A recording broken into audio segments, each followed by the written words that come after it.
ನಮಸ್ಕಾರ. ಇದು ಸುದ್ದಿ ವಿಶ್ಲೇಷಣೆ. ನಾನು ಶಶಿಧರ್ ಭಟ್. ಇದು ನನ್ನ ಡಿಜಿಟಲ್ ವಾಹಿನಿ ಸುದ್ದಿ ಟಿವಿ. ಇವತ್ತು ನನ್ನ ಮುಂದೆ ಒಂದು ಬಹುಮುಖ್ಯವಾದ ಪ್ರಶ್ನೆ ಇದೆ. ಈ ಪ್ರಶ್ನೆ ಇಸ್ರೇಲ್ ಮತ್ತು ಅಮೆರಿಕ ಯುದ್ಧಕ್ಕೆ ಸಂಬಂಧಪಟ್ಟಿದ್ದು.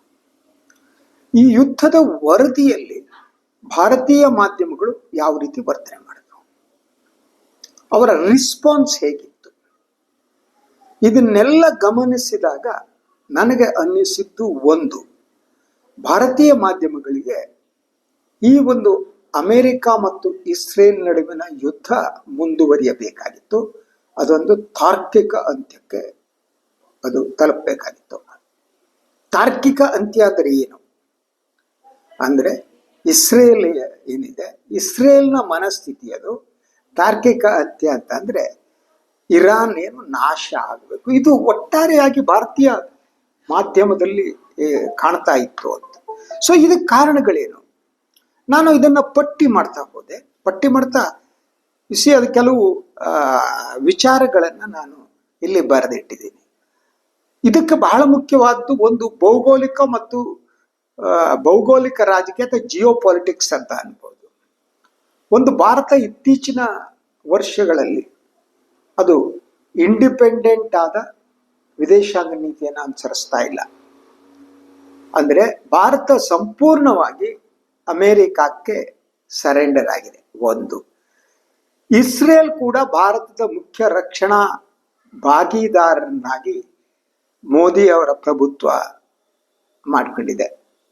ಸೊ ಇದರಿಂದಾಗಿ ಈ ವಿದೇಶಾಂಗ ನೀತಿಗೆ ಪೂರಕವಾಗಿ ಸರ್ಕಾರ ಹೇಗೆ ವರ್ತನೆ ಮಾಡುತ್ತೋ ಅದಕ್ಕೆ ತಕ್ಕಂತೆ ನಮ್ಮ ಮಾಧ್ಯಮಗಳು ರಿಯಾಕ್ಟ್ ಮಾಡ್ತಿವೆ. ಸೊ ಈ ಭದ್ರತಾ ದೃಷ್ಟಿಕೋನ ನೋಡೋಣ. ಫಸ್ಟ್ ನೀವು ಭೌಗೋಳಿಕ ಜಿಯೋ ಪಾಲಿಟಿಕ್ಸ್ ಹೇಳಿದೆ. ಈಗ ಭದ್ರತಾ ದೃಷ್ಟಿಕೋನದಿಂದ ನೋಡಿದ್ರೆ, ಇಸ್ರೇಲ್ ತಾನು ನಡೆಸುತ್ತಿರುವಂತಹ ಈ ಒಂದು ಆಕ್ರಮಣ ಏನಿದೆ, ಮಾನವ ಹತ್ಯೆ ಏನಿದೆ, ಅದು ಭಯೋತ್ಪಾದನೆಯ ವಿರುದ್ಧದ ಹೋರಾಟ ಅಂತ ಇಸ್ರೇಲ್ ಕ್ಲೇಮ್ ಮಾಡ್ಕೊಳ್ಳುತ್ತೆ.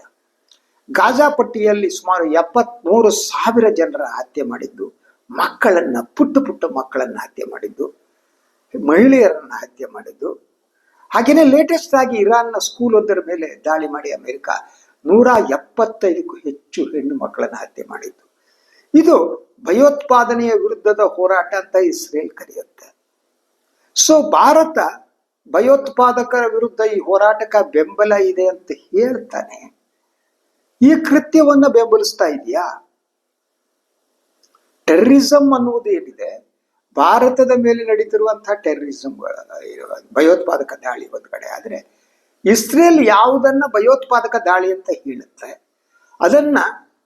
ಅದರ ಬಗ್ಗೆ ಆಲೋಚನೆ ಮಾಡದೆ ಭಾರತ ಅದನ್ನ ಒಪ್ಪಿಕೊಳ್ಳುವುದು ಮತ್ತು ನರಹಂತಕ ನೇತನ್ಯಾಹು ಅವರಿಗೆ ಬೆಂಬಲ ನೀಡುವಂತಹದ್ದು, ಇದನ್ನ ಭದ್ರತಾ ದೃಷ್ಟಿಕೋನ ಅನ್ಬೋದು. ಅದರ ಜೊತೆಗೆ ಈ ಜಾಗತಿಕ ವಿದ್ಯಮಾನಗಳೇನಿವೆ, ಜಾಗತಿಕ ಮಾಧ್ಯಮಗಳ ಪ್ರಭಾವ ಕೂಡ ಇರಬೇಕು ಅಂತ ಅನ್ಸುತ್ತೆ. ಇನ್ನು ಭಾರತೀಯರ ಪರಿಸ್ಥಿತಿ ಅಂತ, ಇಂಡಿಯನ್ ಸೈಕ್ ಏನಿದೆ ಇವತ್ತು ಅಂತ ಅಂದ್ರೆ, ಮುಸ್ಲಿಂ ವಿರೋಧವನ್ನ ಭಾರತೀಯರ ಮನಸ್ಸಿನ ಒಳಗೆ ಪ್ರತಿಷ್ಠಾಪಿಸಲಾಗಿದೆ.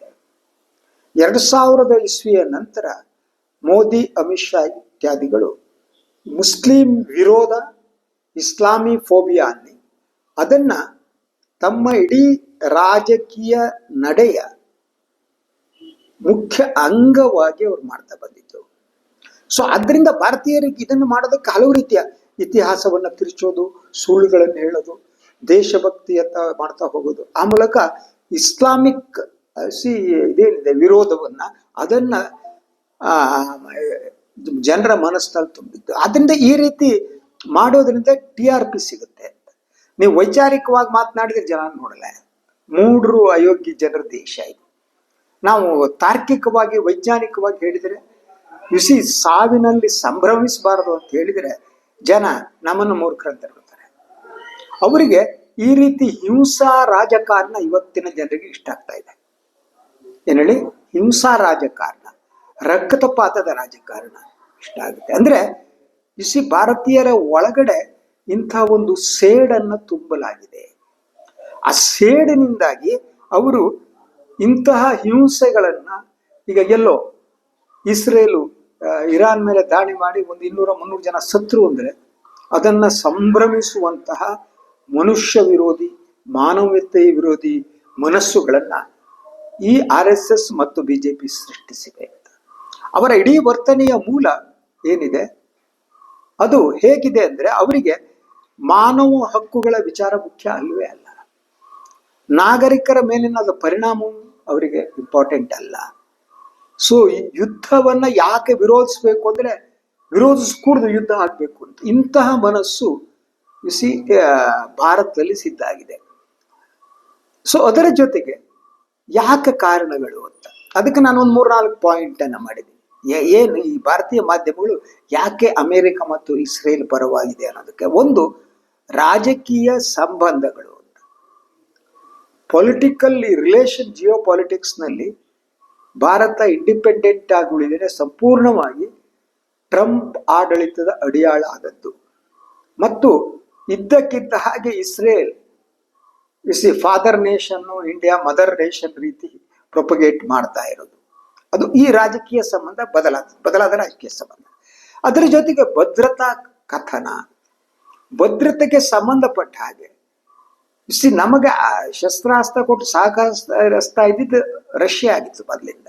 ಆದ್ರೆ ಇದ್ದಕ್ಕಿದ್ದ ಹಾಗೆ ಇಸ್ರೇಲ್ ಎಂಟ್ರಿ ತಗೋಬಿಟ್ಟು ನಮ್ಮ ನಿಮ್ಮ ವಿರೋಧಿಗಳು ವೈರಿಗಳು ಒಂದೇ ಅನ್ನೋ ಒಂದು ನೆರೆಟಿವ್ಸ್ ಅನ್ನ ಬಿಲ್ಡ್ ಮಾಡ್ತಾ ಇವರನ್ನ ಅಪ್ಪುಗೋತಾ ಹೋದದ್ದು. ಸೊ ಈಗ ನೀವು ನೋಡ್ತಾ ಹೋದ್ರೆ ಟಿವಿ ಚಾನೆಲ್ಗಳಲ್ಲಿ ಈಗ pro government, pro Israel tone ಇರುವ ಮಾಧ್ಯಮಗಳೇ ಹೇಗೆ ಮಾಡ್ತವೆ ಅನ್ನೋದು. ಅವು ಏನ್ ಮಾಡ್ತಾ ಹೋಗ್ತವೆ ಅಂದ್ರೆ, ಯಾರು ಪ್ರೋ ಗೌರ್ಮೆಂಟ್ ಮೋದಿ ಪ್ರಭುತ್ವದ ಪರವಾಗಿರೋರು ಮತ್ತು ಪ್ರೋ ಇಸ್ರೇಲ್ ಪರ, ಎರಡರ ನಡುವೆ ವ್ಯತ್ಯಾಸ ಇಲ್ಲ. ಏನು ಅಂದ್ರೆ, ಇದನ್ನ ಭಯೋತ್ಪಾದನೆಯ ವಿರುದ್ಧದ ಹೋರಾಟ ಅಂತೇಳಿ ಅದಕ್ಕೆ ಹೆಚ್ಚು ಒತ್ತು ಕೊಡ್ತಾ ಹೋಗ್ತಾರೆ ಮಧ್ಯದಲ್ಲಿ. ಈ ಭಯೋತ್ಪಾದಕರನ್ನ ವಿರೋಧಿಸುವವರೆಲ್ಲ ನಾವೆಲ್ಲ ಒಂದೇ ಅಂತ ಒಂದು ನೆರೆಟಿವ್ಸ್ ಬಿಲ್ಡ್ ಮಾಡ್ತಾರೆ. ಆ ಮೂಲಕ ಭಾರತೀಯರು ಇಸ್ರೇಲಿಗರನ್ನ, ಅವರ ನರಹತ್ಯೆಯನ್ನ ಬೆಂಬಲಿಸುವಂತ ಮನಸ್ಸುಗಳನ್ನ ಅವರು ರೂಪಿಸ್ತಾ ಹೋಗ್ತಾರೆ.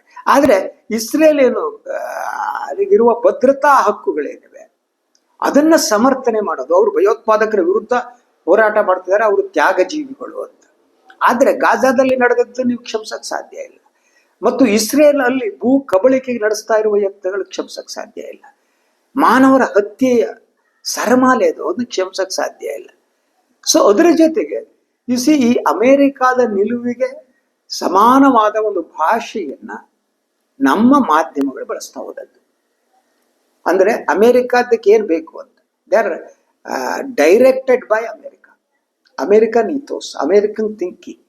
ಸೊ ಅದಕ್ಕೆ ನಮ್ಮ ಮಾಧ್ಯಮಗಳು ಸಿಕ್ಕಾಕೊಂಡಿವೆ. ಸೊ ನೀವು ಅದ್ರ ಜೊತೆ ನೀವು ಬೇಕಾದ್ರೆ ನೋಡ್ಬೋದು, ನಾನು ಹೆಸರು ಹೇಳ್ತೇನೆ, ರಿಪಬ್ಲಿಕ್ ಟಿವಿ ನೀವು ನೋಡಿದ್ರೆ, ಟೈಮ್ಸ್ ನಾವು ನೋಡಿದ್ರೆ, ಜಿ ನ್ಯೂಸ್ ನೋಡಿದರೆ, ಇವರ ಇಡೀ ನೆರೇಟಿವ್ಸ್ ಏನಿದೆ ಅದು ಅಮೆರಿಕಾದ ಪರವಾದಂತಹ ದಟ್ ಇದು ಮಾಡ್ತಾ ಹೋದು. ಆದ್ರೆ ಈ ನಡುವೆ ಕೆಲವು ಈ ಬ್ಯಾಲೆನ್ಸಿಂಗ್ ಮಾಡೋ ಕೆಲವು ಚಾನೆಲ್ಗಳಿಗೆ ಅದು ಸಂಪೂರ್ಣ ಬ್ಯಾಲೆನ್ಸಿಂಗ್ ಮಾಡಲ್ಲ, ಆದ್ರೆ ಇಸ್ರೇಲ್ ಮತ್ತು ಪ್ಯಾಲೆಸ್ತೈನ್ ವಿಚಾರಗಳಿಗೆ ಒಂದು ಸಮಾನವಾದ ಅವಕಾಶ ಕೊಡ್ತವೆ, ಮಾನವ ಹಕ್ಕುಗಳ ಕುರಿತು ಚರ್ಚೆ ಮಾಡ್ತವೆ, ಅಂತಿಮ ಏನೇ ಆಗಲಿ.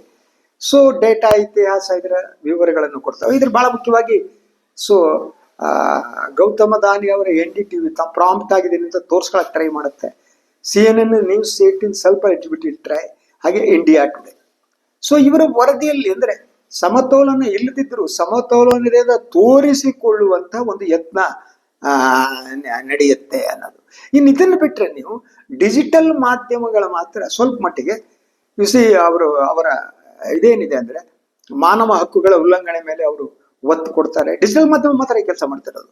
ನಾಗರಿಕ ಸಾವು ನೋವುಗಳನ್ನ ವರದಿ ಮಾಡ್ತೀವಿ, ಹಾಗೆ ಪ್ಯಾಲೆಸ್ತೈನ್ ಪರ ಕಾಳಜಿಯನ್ನ ಇದು ಮಾಡ್ತೇವೆ. ಇಂಥ ಕೆಲವು ಚಾನಲ್ಗಳಿವೆ. ಅದ್ರ ಬಹಳ ಮುಖ್ಯವಾಗಿ ವೈರ್ ಇರ್ಬೋದು, ಹಾಗೇನೆ scroll.in, ಹಿಂದೂ ಪತ್ರಿಕೆ. ಇವರು ಈ ಸಮತೋಲನದ ಈ ಪತ್ರಿಕೋದ್ಯಮವನ್ನ ಮಾಡ್ತಾರೆ. ಸೊ ಹಾಗಿದ್ರೆ ಈ ವ್ಯತ್ಯಾಸಕ್ಕೆ ಏನು ಕಾರಣ, ಈ ಭಿನ್ನತೆಗೆ ಏನು ಕಾರಣ? ಸತ್ಯವನ್ನ ಪ್ರತಿಪಾದನೆ ಮಾಡುವುದಕ್ಕಿಂತ ಬದಲು ಅಮೆರಿಕ ಇಸ್ರೇಲ್ ಏನಿದೆ ಅವರ ನಿಲುವಿಗೆ ಪೂರಕವಾಗಿರೋದಕ್ಕೆ ಕಾರಣ ಏನು ಅಂತ.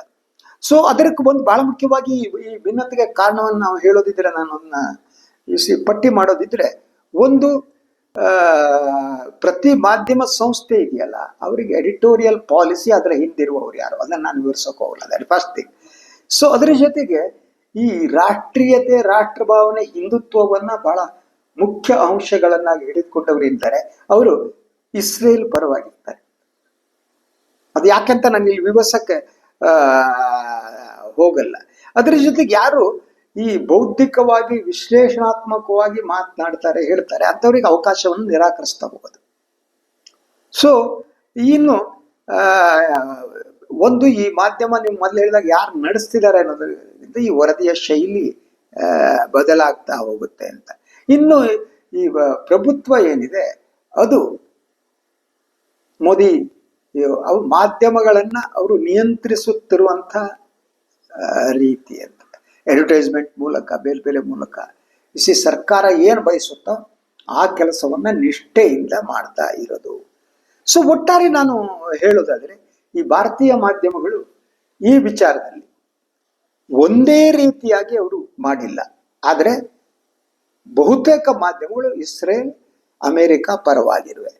ಸೊ ಇನ್ನು ಒಂದೆರಡು ಚಾನೆಲ್ಗಳು ಬ್ಯಾಲೆನ್ಸ್ ಮಾಡೋಕೆ ಟ್ರೈ ಮಾಡ್ತಾ ಇವೆ ಅನ್ನೋದನ್ನು ನಾವು ಇಲ್ಲಿ ಗಮನಿಸಬಹುದು. ಆದರೆ ಭಾರತೀಯ ಮಾಧ್ಯಮ, ಆ ಮಾಧ್ಯಮದ ನೈತಿಕತೆ ಅದರಿಂದ ದೂರ ಆಗಿದೆ, ಸತ್ಯ ಅದರಿಂದ ದೂರ ಆಗಿದೆ. ಅದರ ಜೊತೆಗೆ ನರಹಂತಕರನ್ನ ಬೆಂಬಲಿಸುವಂಥದ್ದು. ಸೊ ಈ ವಿಶ್ವದಲ್ಲಿ ಈ ಸ್ನೇಹ ಅನ್ನೋದಿದೆಯಲ್ಲ, ಸ್ನೇಹ ಹೇಗಿರುತ್ತೆ ಗೊತ್ತಾ? ನಮ್ಮ ಸಮಾನ ವ್ಯಸನಿಗಳ ಸ್ನೇಹಿತರಾಗ್ತಾರೆ. ಇಲ್ಲೀಗ ನರಹಂತಕರೆಲ್ಲ ಒಂದಾಗಿದ್ದಾರೆ ವಿಶ್ವದಲ್ಲಿ.